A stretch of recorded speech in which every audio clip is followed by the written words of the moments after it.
The next question for now is phase 1, question number 25. The number of carbon atoms present in a signature. If a signature written by a carbon pencil weighed 1.2 10 to the power minus 3 gram, it's easy question. Element number of moles first, given mass 1.2 to the power minus 3. As we know, number of moles is given mass upon molecular mass. So take 1.2 to the power minus 2, minus 3, sorry, but they have minus 3 the question. And molecular mass of carbon is, I think, 12. That is number of moles, and number of moles into Na will be the total number of atoms, where Na is Avogadro number, I can put T1.2 into the power minus 3 divided by 12 into Na 6 to the power 23. 6 to the 12. 2 6 are 12.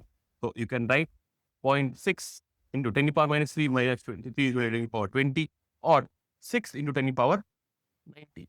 6 into 90 will be the total number of atoms. 6.0 to the power 19. 6.0 to the power 19b is the correct answer. Thank you.